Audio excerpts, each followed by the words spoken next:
If you ever played Helldivers 2, then you have shot the AR-23 Liberator. As the starter gun, you would think that it would follow the normal trope in games that works until you get quite literally anything else. But is this actually true? Today, we're going to be talking about the Liberator and how it is still a pretty good weapon to use against each faction as well as its comparable weapons. As we talk about the Liberator, if you like this video and you want to see more like it, consider leaving a like and subscribing, as that would mean a lot and I'd really appreciate it. Now, let's get into it. The AR-23 Liberator Assault Rifle is a generic standard issue rifle that every Helldiver starts off with. As far as guns go, it's nothing special. It is a bullpup, which I know some people don't like at all, but that's beside the point. So why is it still a solid choice of weapon even with all the other primaries that we can take? First of all, let's compare it to its direct competition, the rest of the Liberator family. Of all four variants, the base Liberator and the carbine variant do the most damage, at a solid 80 damage. Now, the base Liberator does have a slower fire rate than the carbine, and some people like that and some people don't. The carbine's recoil can be an issue for some, so I can understand people choosing to take the base gun over it. The Liberator Penetrator, on the other hand, has medium penetration, while the base gun only has light. However, this is countered by the Liberator Penetrator's 25% less damage, which is a pretty good amount. Plus, medium penetration isn't a requirement for all missions, so some people like to take it, or the regular Liberator, just for its better damage. So you don't really need the medium pen, even though I personally really like it. Now, you then have the last Liberator variant, the Liberator Concussive, which most people just think is bad. Now, it does deal knockback to enemies, which some people may enjoy, and you have to have a specific playstyle to do that. But it's not something I personally enjoy, so I just think the Concussive is just not a great weapon. It also has a significantly slower fire rate and 15 less damage than the base Liberator, 5 more than the Liberator Penetrator. So what have we learned about the base Liberator? It's definitely a middle ground weapon, and it's the easiest to use, which is enough to make it the best for a lot of people to take.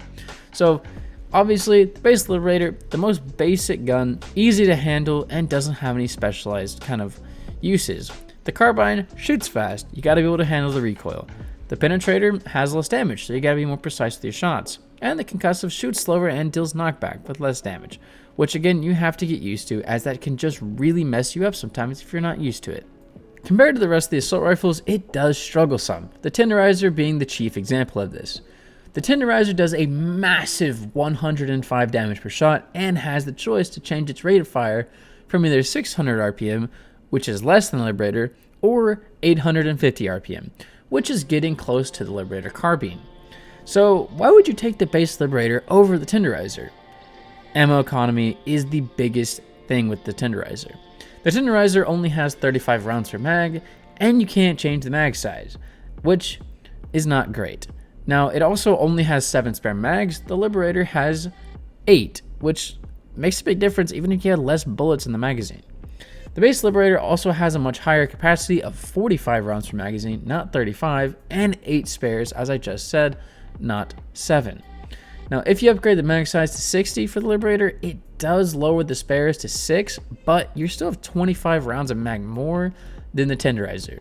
So again, that is the biggest issue. However, while I do like the tenderizer, it crushes anything it touches. The ammo capacity does hold it back quite significantly. As I'm talking about the tenderizer now, I'm realizing that it has worse ammo economy than the pacifier, which is like the whole thing with the pacifier right now. However, the tenderizer does deal twice the damage compared to the pacifier, and it doesn't have the stun effect, which kind of doesn't work really well. It does work with the pacifier, but it doesn't work great with the pacifier. But I'm realizing this now, but I guess it is kind of forgivable for the tenderizer to have such a worse economy, considering it has more than double the damage of the pacifier. But I digress. That was kind of a tangent there. Sorry about that. But yes, I'm realizing now the economy for the tenderizer is kind of bad, especially with the high rate of fire. So there is that to think about as well. Now, the last metric I can come up with to compare the tenderizer and the base Liberator is the damage per magazine number. Now, this is something I kind of talked about before. Now, the Liberator does a very good 3,600 damage per mag, and the tenderizer does a slightly better 3,675 damage per mag. You're giving up 75 damage per magazine for more bullets, which overall just means you don't have to be as accurate to get more damage.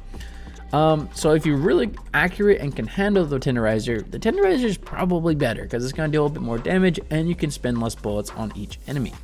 However, if you're not the best at accuracy and you don't really want to worry about the kind of lower ammo economy as well as just the constant reloading, then go with the Liberator, as it's a way better weapon than the tenderizer for at least the lower level skill, and for just if you don't want to be focused on ammo economy, all that.